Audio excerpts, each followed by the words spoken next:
Boy, I sure do love casual days like today where I just film myself sitting in a chair with the Bootleg Zones VG logo in the corner.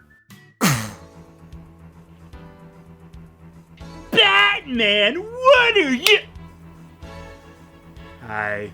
You're just kidding, it's me, Bat Hero! That's stupid.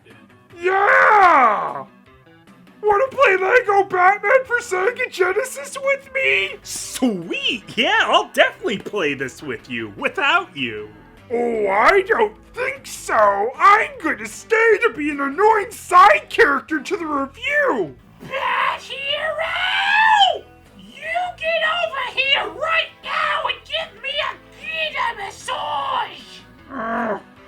Alright, Stuffy, but you better not have gotten vajazzled. Oh, of course you did.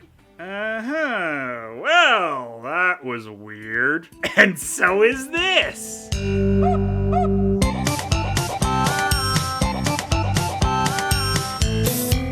Lego Batman for the Sega MegaDrive / Genesis is one of the fairly new bootleg games for that system coming out of Russia. So that little new label is actually pretty accurate, well, at least for now, as this did come out in 2014. Russia is very big on keeping the MegaDrive going by bootlegging the system, a lot of the games, and making some of their own based on newer properties like this. One of the other things you might notice on the label art is Lego Superman. It's so nice of them to help Lego Batman out. Not in the game!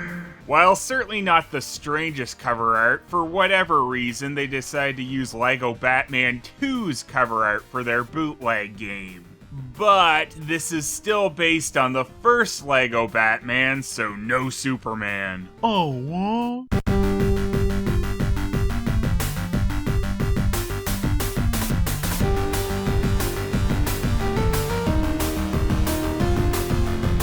Hell yeah! Starbat! Man. Fox. I lost where I was going. That's right, upon starting this thing up, you're greeted to a sweet remix of the Corneria theme from Star Fox. Don't question it, just go with it. Russian MegaDrive bootlegs seem to like to just use whatever they feel like for music, as you'll notice during this thing's gameplay.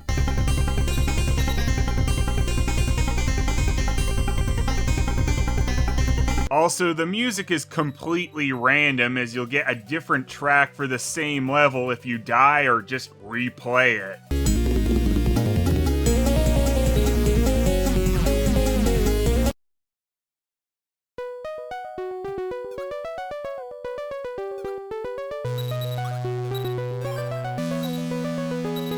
Now, there is an odd quirk about running this game. It's one of the few bootlegs I have that actually likes working way better for me in the Retron 5 than the MegaDrive. This, totally legit MegaDrive. So while normally you are greeted with the Star Fox themes, sometimes you might get this.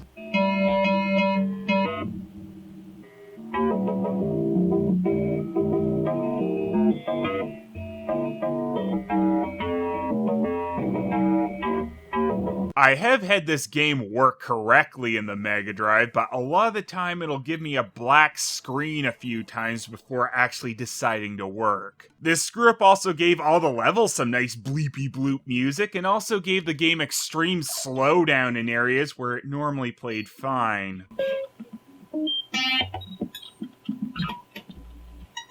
And speaking of fine, look at those graphics. They managed to render out Lego pieces on the Genesis. I don't know why that amazes me, but for some reason it does. I especially love the Lego trees since those look exactly like the Lego pieces. So overall, this game looks really nice. It definitely looks like Lego Batman ported over to the Genesis / MegaDrive. In fact, these graphics are so good, how much you want to bet they're stolen from something? They're stolen from something. A lot of, if not all of these graphics are taken from the 2008 LEGO Batman Java platform mobile game. I can't say for certain all, as I haven't found those Lego trees and a few other things in any of the footage or screens of this game that I've actually been able to find. There's quite a few things removed from this game as well, since Batman had some attacks like a slide kick and could use his grapple hook. In this Genesis bootleg, you get Jump and Punch. That is all. If only the Genesis controller had more buttons. Batman also strangely refuses to stand still or jump facing left. So even though you'll technically be in that direction, Batman will suddenly swing around to throw left punches and just jump blindly to the left. Either it was just an oversight by the programmers not to have these sprites face left, or they were just too lazy to ever bother with it. Enemies also had a few more attacks in the actual game with rocket launchers and stuff, which produce comic book-like booms, but in the bootleg, they can punch. Batman! Da-na-na-na-na-na-na, exciting! Ow. The gameplay is fairly simple. You'll be dropped into a level with a few enemies where you can punch them to death, which unfortunately just makes them disappear. Look at how violent this was in the mobile game. Batman punched his head off! I never kill. Hi, Batman! Die! I merely turned him into antimatter. Don't worry, kids. You can collect studs in every level, which is a mechanic carried over from the mobile game as well, though this time you can also get purple ones. If you get 200, you'll gain an extra life. Well, once. After the first time, you'll just gain past 200, so they're fairly useless after you do it the one time. The main mission objective in each Gotham City level is to get a gear. For some reason. I'm sure there's a reason. Right? Ever since I became Lego, I also became obsessed with gears. Look at this! You put them together and they move at the same time! How does it work? Batman, the world's greatest detective! There's another odd quirk this game has being played in the MegaDrive rather than the Retron, which is it appears to drop the signal to the TV completely for a moment during the transitions to the next level. Every level in the first half of the game is in Gotham City, where your only objective is to get past a few enemies, which will either be what I'm sure used to be Joker henchmen or just generic prisoners, and get that sweet, sweet prize of a gear. However, it's very easy to tease out the very limited combat in this game. The baddies will walk towards Batman when they're on the same plane as him, but they have a limit to how far they can go. So just let them walk up to that point, get in range for your punch as it goes slightly further than theirs, and boom! Easy kills. But that's because the real bosses of this game are the spikes. They suck! You'll edge your way up to them like you normally would in a game to get a good jump over them, but then suddenly you've already taken a hit. You didn't quite walk into the spikes or anything, but it doesn't matter, they'll still hit you. So when you've got jumps like this, make sure you've got full health, or you're pretty much not making it. Ah!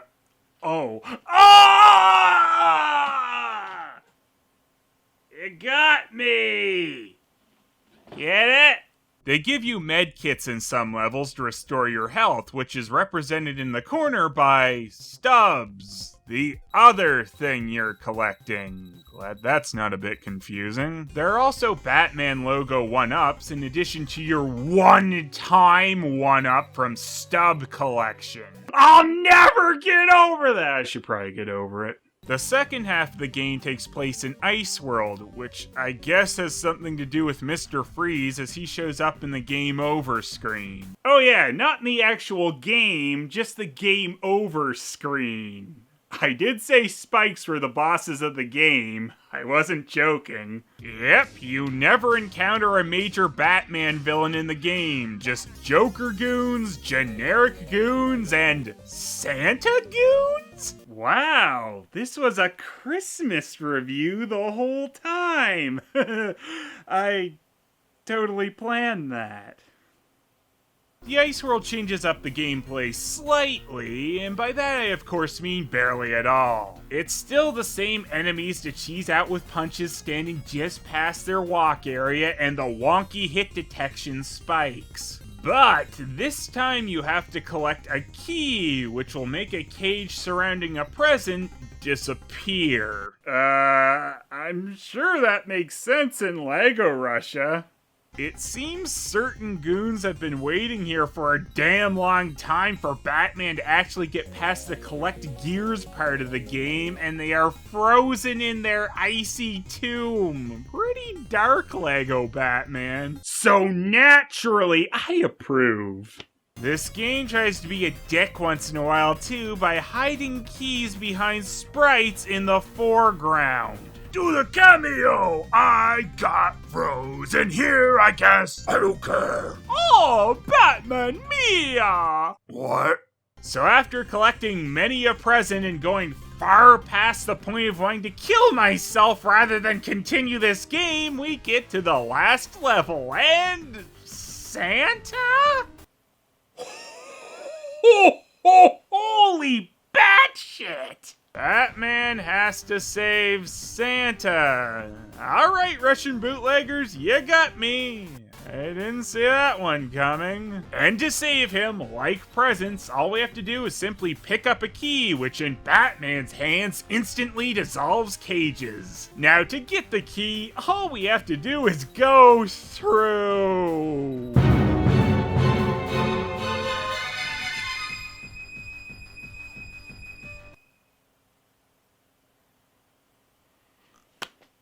After some abuse of the Retron 5 save state feature, I get the key and back out without dying. Don't look at me like that! You don't know! Unless you actually played this and got that far. Yeah, you don't know! Seriously, even doing that, it was kind of annoying getting in and out alive. But whatever, we can now save Santa and get our just reward.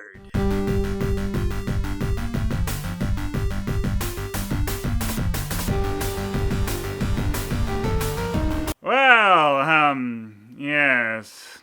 Don't know what I expected. You spend your entire time in the second half of the game gathering damn presents, and the game can't even be bothered to give you a little one for an ending? You save this fat bastard's holiday, then walk off to sulk by yourself. The end. I wonder what happens, though, if you punch Santa.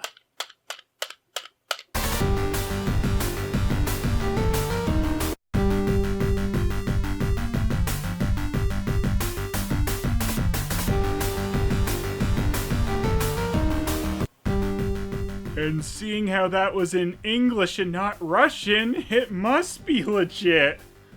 The overall game for a bootleg is alright. The graphics are nice, even if they are partially, if not all, stolen. I can at least give credit for them converting them over to the MegaDrive well, and also taking them from a mobile game most people have probably never seen. Though I really don't know why there is the occasional issue with bringing the game up through the actual MegaDrive. And even though they look pretty good, there's a downside with the graphics, with Batman not having a standing or jumping sprite for facing left. Also, the sound balance between what I'm sure are all lifted tracks is a bit off. And most are too loud to properly hear the game's sound effects. I didn't even know it had some first. 6. The gameplay really could use a bit more to it. The battle mechanics are definitely the weakest part because, as mentioned, you can cheat out the goons just by standing past their walk area. But even if you don't do that, it's just about mashing the punch button enough times to kill them. Also, the damn Spike's hitboxes need some adjustment, and it would have been kinda nice to have actual bosses. That said, it's not unplayable or anything. If you can get over its quirks, it's kinda decent. Just a bit short with only 2 real different areas. 6. There's the fact this exists at all for the Genesis, and that little thing of Batman saving Santa to beat the game. 7. The cover art is unfortunately just a straight-up rip-off of LEGO Batman 2's, so there's nothing overly amusing going on. I do appreciate that all the Russian MegaDrive bootleg games come in plastic cases like actual Genesis games, though they are a good amount smaller than regular Genesis game cases, which in some cases makes them even better for storing. 6. It's not an action platformer that you really need to rush out and play or anything, and I'm sure every legit version of LEGO Batman has a good amount more going on than this. However, I bet saving Santa isn't one of them, so this game has that, and it's certainly playable. 4. And the Bootleg Zone's VG overall is 6. This game is kind of a solid alright. It's something you don't feel like shutting off immediately due to the controls or gameplay being too irritating, but it could have used a bit more polish to be really all that good. Just spruce up the battle mechanics, fix the hit detection, make Batman learn how to Zoolander it up with a left turn, balance the sound, and add a few different level types. That's all.